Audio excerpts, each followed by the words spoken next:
don't waste time by watching stupid videos. Watch educational one. One student from Japan, he came to the teacher and then he ran away from her because it looks silly if you say, like for example, the sound O without stress, we read like A, and we don't say Moskva, we say Moskva.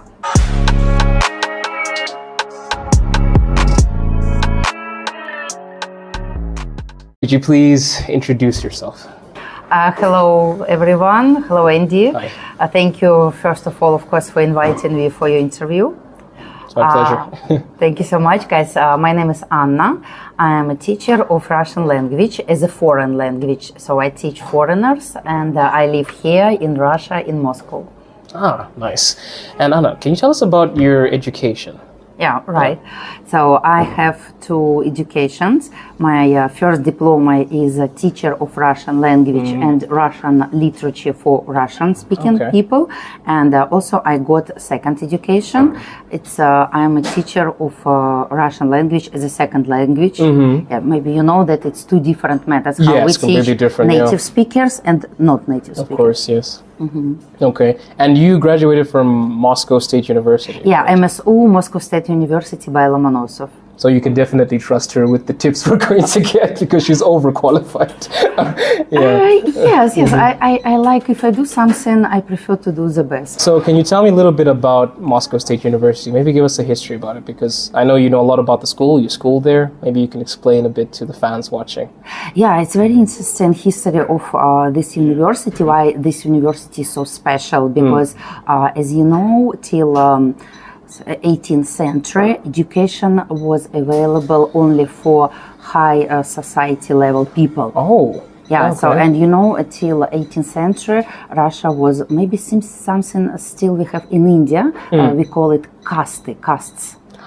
Different level of people, like a different level of people, and we had three levels of people. It was the lowest Christiani people who was working by hands, like for farmers, and this kind of people, they couldn't read, couldn't write, so they were not educated. Second level of people we call in Russian language kupцы. Kupцы means salespeople. Okay. Yeah, they were rich, but again not educated. No, like for example, if I am a kupец sales, I go to, let's say, India or Africa, take some products. Then they bring them back to the country and sell them. These guys, of course, were rich, and the top level was dvoryane. Dvoryane, it's like people, like say royal family, and also people who were near with royal family, and only this kind of people could be educated. Okay. And Lomonosov, he was a special guy, and it was 35 year, I believe, and he was born in a simple family, and then he came to Moscow by foot. Oh, okay, this is interesting. Okay. Because in that time it wasn't... no cars, of course. No cars, no Uber, no Yandex.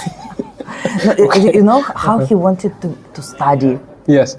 Yeah. So guys, if you want to study, you are very lucky. I think we all very lucky people because now we have choice. Yeah. We can study everything we want, language, any kind of subject. So don't waste time by watching stupid videos.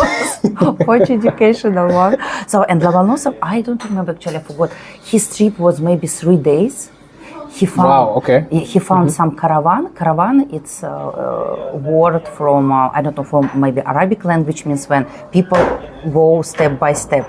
It's like caravan walking, and he joined this caravan and they came to Moscow. And and he got education and opened Moscow State University. Wow. And if you, maybe all of you who is watching Moscow videos, you saw on Red Square the building, historical museum, this red one. Yeah, the red one, originally, MSU University was on this place. I did not know that. Yeah. That's actually some knowledge that I've just obtained right now. You're also tour guide, you know. Okay. I'm also tour guide. Yeah, and it was this, of course, it was a small university, and then they removed this, and now we have university on Sparrow Hills. this biggest one, and we call it Seven Sisters or Stalin houses. And that's actually interesting. So she's also a history teacher, everyone. she knows her Russian and she knows her history. Yeah, actually, you never feel boring with me. Okay, so that's perfect.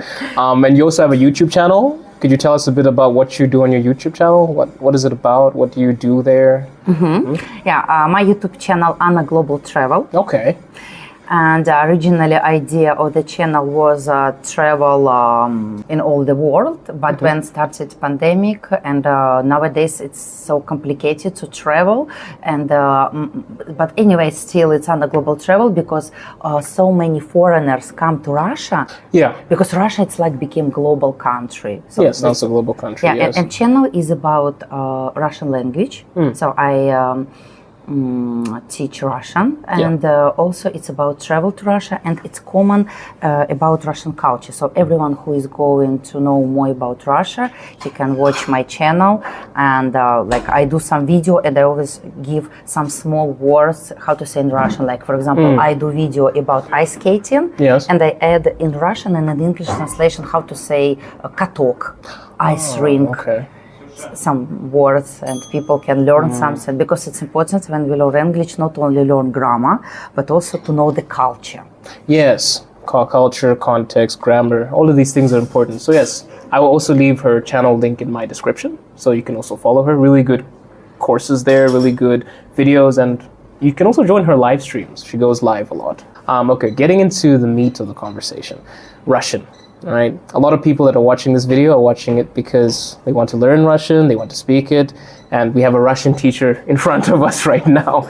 So we can ask her any questions that we have. So the first question I have for you is, what do you think is the biggest thing that foreigners struggle with when learning the language? Because you teach so many foreigners every day. Yeah? What is the hardest thing for them when they're trying to speak the language? Yeah, you're right. So I can answer for this question because I teach people from all the world. Yeah, so in my university in MSU, and also I'm working in other universities, and someone invited me, and also I teach students face to face. Like if I can say that I have a website when students know the same name, annaglobaltravel.ru, and students can join and take classes with me and take my course. Maybe if they don't want to study in university, so they can study with me and get the same quality. Get the same quality and the same result. Yeah. Okay. So, and I have students from China, from Africa, Pakistan, India, America, Europe, also countries like German, Norway, also from Cuba, Latin America, Brazil, Sri Lanka. So I think from all the world. I'm also from Korea, South Korea. Yeah, and what I can say, of course, difficulties. We have, of course, every country has different difficulties. For example, if we speak about countries like China, Thailand, Japan, if I mean tone language. Yes. Chinese has a lot of tones. I speak Chinese, and that's the biggest problem. When it comes to learning another language, you're used to putting tones on everything. So. Yeah, so for this kind of people, for example, in Chinese language, we don't have the sound like R, L, and this will be complicated. So if students from tones languages, for them will be a complicated listening skills and speaking. For example, these Chinese people, they do the best grammar. They write excellent writing, but when we start to talk, so and I can say that for these languages, who is native speaker, this will be difficult listening skills and speaking. But for people who knows European languages, who speak French, German, English, especially, for them will be not complicated. It's not so complicated. Not so complicated. Yeah, and So what for them maybe complicated will be Russian. My students said the most difficult for them is verbs of motion. I can agree, because I'm learning Russian as well, and the verbs of motion are confusing because I guess there are so many conjugations, so many different articles of grammar. It's difficult to remember everything. So yeah, no. For example, I can say like in English, you say just one word, go, but in Russian, идти, ходить, пойти, прийти, уйти, зайти, обойти, перейти, войти. Yeah. It's really, so it's prefix. So and every prefix. So we don't just say go or went. So we add to the verb like go, different kind of prefix, and every prefix means what is going on. And students ask me why so complicated. Verbs of motion. So this is the most. And because I also can say Russian cases, but it's maybe looks difficult from start. But later, when you see verbs of motion, you see it's complicated. Yeah, it gets complicated. As a Russian learner, I can agree to everything that she has said. Furthermore, people are struggling. I think a lot of people can also say why they struggle, of course. But what tips and what advice would you give to somebody that, one, wants to learn Russian, or two, is struggling to learn it properly? What advice would you give them? Are there any tips or secrets that you could give us? No, secret, of course, is before starting learning Russian language. Of course, I think it's maybe we can say for everything what you study, it's to understand why. Yes. Why am I doing it? Yes. Why? Because if you know why you do something, your brain will start. You guys, we don't know how our brain is. It's super machine, and if you know why, your brain will automatically searching the option how to learn it. Yes, and first, if you answer for the question, why do I want to learn Russian? Maybe I want to move here. Maybe marry with Russian man, Russian woman, work here. Maybe you like the nature. Maybe you just want to travel and explore. Russia is so big country. Very big country. Most of people really don't know that how Russia is big. I personally found out that there are different ethnicities here. I was confused. Like I thought when I first came to Russia, I thought there were only Slavic people, and they're like, no. There are many different ethnicities as well. More than 200 nationalities here. Crazy. Yeah. And it's so funny when still some people write me in a mail when they want to book a tour with me. They say, Anya, would you recommend me how many days I need to see all Russia? I say, I want to say, not days, years. It's impossible. It's impossible. It's too big. Yeah, because at least for Moscow, at least 1 month if you want to cover most of places. Of course, if you see only for Red Square, we need 2 days. Exactly. So big if you go to inside the Kremlin. So Russia is very big, and also it's very useful if you know Russian. Yeah, so and as I said, first you know why, and second I recommend to find a good teacher. This is the secret, because Russian language, I think it's of course there are always some % of people who can study by themselves, but let's to be honest, that's so small because it's so complicated to be disciplined. It's so complicated to figure out maybe if someone polyglot, people who know small language. But most of us not like this. We're simple people, and it's good if you have someone, and especially guys, I can tell if you're in basic level, when you reach A1, yes, you can study by themselves. From A1 level, you can maybe watch some YouTube videos and so on. But from A0, I recommend the teacher who give you the program, because very important to learn first pronunciation. Exactly, yes. Yeah, because you will, of course people will understand you, but you will look silly if you say, like for example, the sound O without stress, we read like A, and we don't say Moskva, we say Moskva. Exactly. Malako, not moloko. And it's important, these kind of things only a good teacher will teach you. Learn pronunciation, learn basic grammar, like Russian cases. Yes. Conjunctions, like я иду, ты идешь. That's it. Okay, I see. And that's an interesting topic about finding the right teacher. Because, I mean, you will go online and you will find a teacher. You can go on any website right now and you can find a Russian teacher. But I think the big question that I have, which I wanted to ask her, is how do you know if the teacher that you have paid, or the teacher that you want to teach you, is right for the job? How do you identify a good teacher?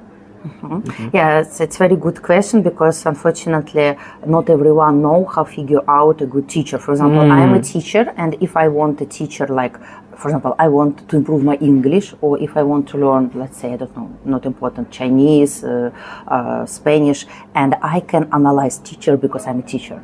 But if you're not a teacher, how you will figure out, is it good teacher or not? Because you can't understand, you don't know Russian, you don't understand how she's speaking, does she has, because some Russian people also has the accent, and it's good to find someone who is speak basic, that you will not use accent this person. Yeah, you need like a standard. Yeah, standard, because standard is accent, Moscow, St. Petersburg, but if you take teacher from south, I don't say it's bad, it's good, but on the south we have accent, for example, the sound G, they say so for example, it's completely different. Yeah, so for example, I can say in Moscow, like we say где. Yes. Где, but in south they say где. Галя. Wow. This and we call it hakanye. So that's why it's important to do focus on this. Yeah. And again, I don't say that teacher from south will be bad, but maybe it's good to get standard from zero, and then choose anyone.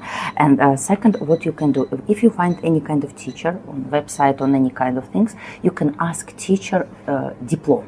For example, on my website, I share my diploma, and you can see, of course, it maybe also it's in Russian, you can, anyway, you will see diploma, that person graduated, or maybe this person has some certificate. Also, I don't say if someone don't graduate at a good university, doesn't mean that it's bad teacher, because it could be also good teacher with getting certificate maybe from small university. Yeah. It's not important, a big diploma, not important. And then what you can see, also pay attention for the price. Guys, let's be honest with each other. There are no fairy tale in our life. You will not find good free teacher for $1. Yeah, of course, it could be like, for example, like I do every week for my stream, I give a free class, but I do it just 30 minutes, and I give just short, and of course I do it for free, but of course I do it like my advertisement that I do. Yeah, it's like an advertisement for your courses. Because I'm sure that it could be something free, but if teacher shows you just like trial class, you see the teacher, but you will and see the price. Like we can see $5 not will be good. Yeah, so at least I can say nowadays, at least $10. $10 plus. $10 plus, $10 plus, 15, 20, and what does it mean? That you can say, for example, you're thinking, this teacher $5 or $10 per hour, and this teacher $20 or $30, and you'll say, this is cheaper. But no, you can take one class with for $30, and you will get more knowledge than you will take, let's say, 10 classes for $5. So it works like this. You get what you pay for. Yeah, you get what you pay for. You just pay. And guys, what is important? Because you save your money and you save your time.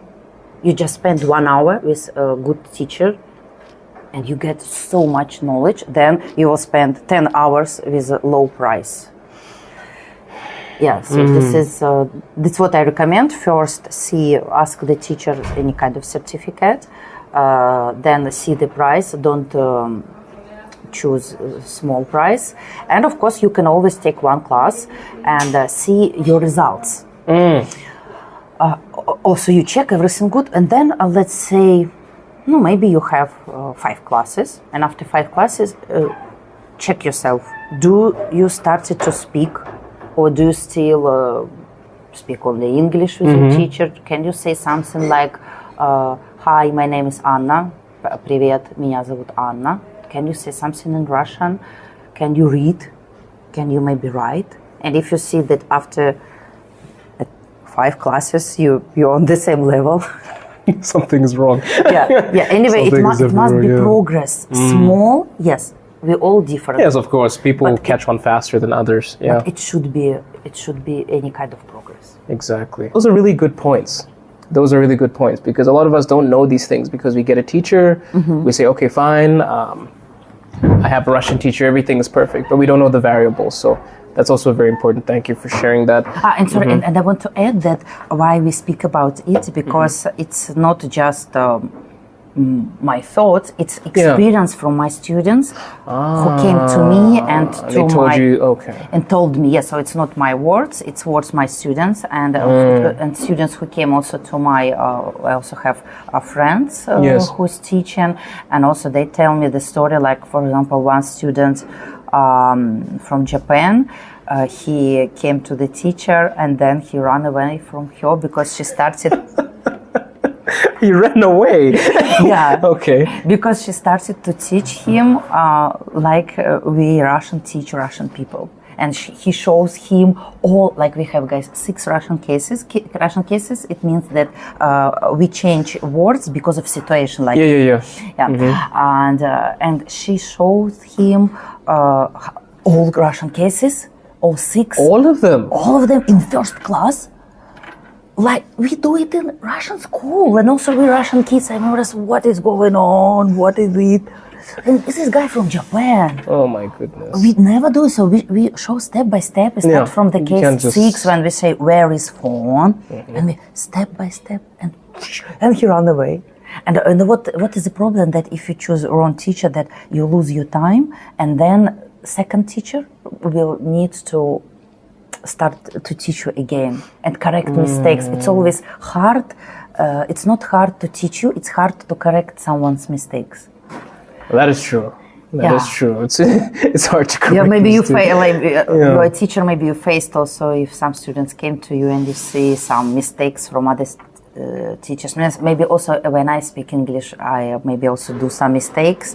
And also, what I can say, the difference between English and Russian, it's words position. Yes. And for me, what still I'm working, I'm improving my English, and still I work for, maybe you can mention that I speak like I speak in Russian. So, and I know that I must move words in different way, but words which I put in my sentences when I speak English, I do it like in Russian. It's a common thing. Yeah, it happens, especially when you're learning language. I have the same languages, rather. I have the same problem when I speak Chinese, when I teach Chinese. When I'm learning another language, it's almost like my brain wants to follow the structure which I've learned in Chinese, which is weird because a Russian person can speak to me and then I reply in Chinese. So your mind, it tricks you sometimes because when you learn a language, it sort of confuses you and you focus on the structure of things, English, Russian, Chinese, and then your mind is like, I don't know, fruit salad. It's everywhere. Yes, and I can add to the question that you ask, secret for learning Russian language, that you need to forget English grammar structure because it's totally different. Don't translate directly. Don't translate. Yeah, you know. Yeah, very true. Very true. Google Translate will not help you. I know from experience. Yeah, no, because if you translate directly, you will see it sounds stupid, really. Yeah. So, because how we say in English, like let's say, for example, in English we say, I am a teacher. Yes. But in Russian we say, I teacher. So we don't, учитель. We don't say, so we don't use this. And for example, I have a breakfast. In Russian we don't say, I have a breakfast. In Russian we say, I breakfast. Exactly. Я завтракаю. So, and so much things, so don't translate directly and remember this. Yes. One of the last questions I wanted to ask you, it's about the Russian state exam. So I wanted to ask you, Russian, yes? Russian is very important when you're taking the Russian state exam, yes. What level do you need for the Russian state exam? Do you mean to get a TRP, a residence permit? What level do you need? So you need a B2 level. B2 level. And I can explain for people maybe who doesn't know. What is B2 exactly? Yeah, I will tell you guys. So we have levels A1, A2, B1, B2, C1, C2. So 6 levels. Yes. And C2 means native speaker. For example, I'm Russian language speaker, and I'm C2 in Russian. In Russian. Mm-hmm. You are C2 in English. So C2, it's your native speaker. And when we pass exam, so what does it mean? A1 level means that you learn some basic things, like you can explain nouns, you can answer for the question, what is it, who is it, you know some kind of adjectives, like you can say this table is brown, yes, some basic, you know, and you can speak very simple, maybe you can order coffee and have small talk. A2, we increase grammar, and you can use also adjectives, and you can check change words, yes, okay, with adjectives, and you know verbs of motion. And B1, its level is it's middle level, and with B1 level you can work here. So yes, okay. And you can have no, for example, my English B1, B2 now, and so, and for example, what I can do with my level, it's the same in Russian. So I do my YouTube channel, I communicate with people. So you can do all of these things. You can read, also you can do some, of course, not complicated job. Yeah. And this is enough also if you're going to pass exam and study in Russian university. For example, when I teach students in university now, we are teaching them 9 months. And during 9 months, they reach B1 from A0 till B1. But of course, we have 3 hours per day, and we study 5 days per week. Of course, that's why it's so fast. Yeah. That's why and so when they graduated this course, Russian language, they have B1, they can pass exams and study in Moscow universities, no, in any kind of Russian universities. This is what we do now in university. And then B2, it's next level, which you need if you need to get residence permit. And this is perfect because after B2 we don't learn grammar, because C1, C2 is just increasing your vocabulary, reading books, and so on. So B2 is enough to know it. So, and you feel free, so you understand, you're watching Russian language YouTube movies, so not problem. Okay. And what is inside this Russian state exam? Is it strictly Russian language tasks? What is inside the Russian state exam? No, standard Russian language exam, what we are asking, it has 3 kind of type of exam. First, it's writing. Yes. It will be test. So it's writing. And you can choose your writing 1A. It's test. It also depends on how many questions will be, and it's of course for time. They give you like you have 20 minutes. Okay. It doesn't mean that you can do it all day. Second, checking listening skills. Yes. So you will listen audio, and then answer for the questions. And third, it's talking. Like you speak with teacher. Yeah, and it's also like if someone also in my experience, so my students, I don't know why they do it. So they of course found the answers, and they cheating on exam, and I see perfect test, but I know that students don't know, and we have talking, and one student, I asked the question. Yeah. No, it was simple test. It was for A1, and I asked, of course, in Russian. I asked him like, "Здравствуйте, как вас зовут? Откуда вы?" Like, "Hello, where you from?" And you know what he did? He took Google. "Could you repeat, please?" Oh my goodness. Also, I said, this is exam. You can't use Google. So guys, you can. "Could you repeat, please?" And of course, I understand that. I said, you are not pass exam. So 0%. Also, if you writing perfect, but I see that person don't understand my question. What is your name? And it was so funny. "Could you repeat, please?" Google. So of course, guys, cheating is not good in this way. Yeah, and it's if we speak about Russian. Yeah, so test, writing, listening, and talking. I heard about a section about history as well and Russian legislation. Yeah, also you need to know history and the Russian law. Okay, so this is the state of Duma, etc. Yeah, so some basic also, and that's why I recommend you maybe to hire a teacher who will help you to prepare for this exam. No, maybe it will be better than to figure out what kind of questions will be. So, and the teachers, they know questions and they can prepare you for this exam. Okay. No, because of course you need to know basic history. So that's why I have my YouTube channel. You can watch, guys. She knows the history. You just heard her speak about it, so watch the YouTube channel. You can learn some important things. Yeah, actually, yes. When I do my vlogs, and I always I can speak about some restaurant, and I know historical tips from maybe for any kind of situation. Like, for example, when I visited St. Petersburg. Yes. Also, guys, you can watch the video. Maybe have you ever been in St. Petersburg? Not yet. I'm planning. I've only been in Moscow my whole time here, so. But I'm going to must visit. And when you come to yes. St. Petersburg, I highly recommend you go to Nevsky Prospect. I've heard about the street. Yes. Yeah, it's like Tverskaya Street in Moscow. Nevsky, it's a main avenue in St. Petersburg, and they have one restaurant. It calls Literatурное cafe, Literature cafe, and they also has nice atmosphere, very tasty food. And what is interesting in this cafe, that in this cafe, Russian poet, writer, and Pushkin? Pushkin. Nice. Pushkin also, we call him father of Russian language, and which language we use now, it's because of Pushkin. Because till Pushkin time we used Old Slavic language, and it was 49 letters, and they were so much complicated. And Pushkin made Russian language simple. Oh, okay. So now it's actually simple. Now it's simple. Yeah, now I wonder how it was before. Pushkin. So, and what is interesting, that Pushkin, he visited this cafe last time before his death.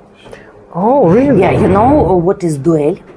It's French word, duel. Duel in 17th century, when two men don't like each other. Oh, like a duel, yes, a duel. Yes. That's how they invite each other for duel. And they took guns, then they go from each other for special. Yes. And who shoot first, this person win.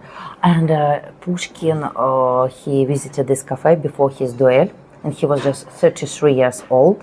Oh, wow. Because he had some conflict with his wife and some man.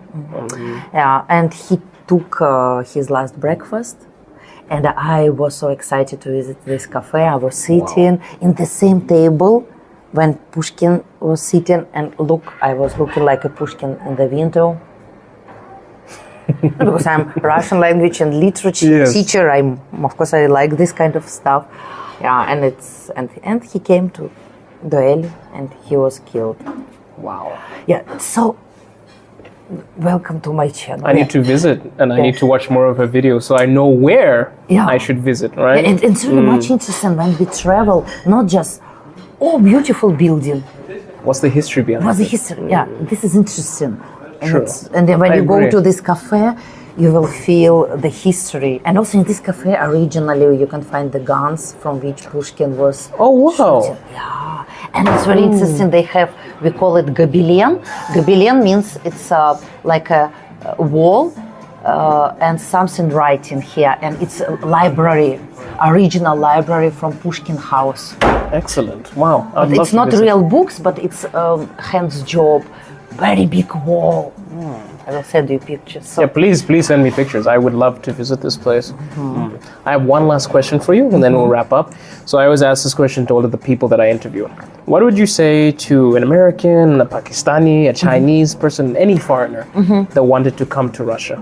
What advice would you give them? Would you tell them to come? Would you tell them not to come? What would you say?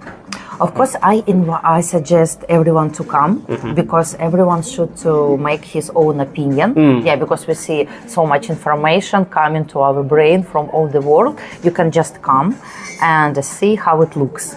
Yeah, and if you're thinking to move here or just to travel, just come for a short time and you will see you like it or not, because we all people different. And always I recommend everyone, remember, what is bad for one person, for second person will be good. For example, I can tell you my opinion, like I am living in Russia and I'm a woman. Of course, yes. And for me, maybe living in Russia is not so good than living in another country, because there are population, very big woman population.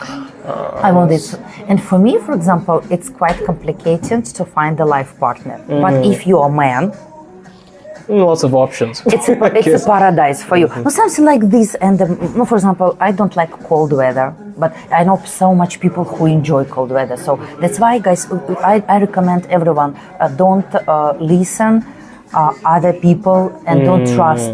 Always, of course, listen everyone, but don't trust. Make your own decision, because person. You remember, we all speak from our own opinion. Like exactly. If a person doesn't like cold weather, he will be not happy. But maybe it's okay for you. Yeah. I know so much my tourists from India, Pakistan, from Arabic Emirates, from hot countries, they're so excited. It's so cold. We're so happy. So she's right. Yeah. She's So right, yeah. So I recommend you make your own opinion. Of course, prepare the warm clothes. If you come, I know from experience. Make sure you wear warm things. Yeah, because I see so much foreigners, especially from hot countries. Like 2 weeks ago, I met my tourist from airport in Sheremetyevo. Yeah. And I saw people, and right now, guys, 0 degree. And I saw the lady with summer tапachki. Summer pants? Summer slippers. Oh, flip-flops or... When we use for going through the beach. Oh my God. So guys, at least check the weather. It's not good for summer shoes, yeah. And come make your own opinion, see how it looks. Yeah, and also I can say for everyone what is good in Russia, it's food. Because, for example, for me, I'm care about my health and my stomach is not ready for eating any kind of food. So, for example, I can't eat Indian food, spicy food, oil food. And I can say that in Russia, everyone will be happy with food because we have food for all countries. So for Indian people restaurant, for Pakistan, for Arab, for Chinese restaurant, Japanese, Italian. Yes. Also now we are sitting in Georgian restaurant. So don't worry about food. Food here is good. Well, thank you so much for coming here. And as I said, I'm going to put all of her links, her Telegram group, her YouTube, and her website as well. Yeah, website. She has a website as well, by the way. If you need a proper detailed explanation of what she does, her teaching methods as well, you can contact her on Telegram, you can look at her website. And thank you so much for coming. And hopefully you watch the video with her and I. She's going to be interviewing me, so the shoe's on the other foot pretty soon. So thank you guys as usual. And as I always say, we are roaring truths to preserve your voice. Ciao. Пока-пока.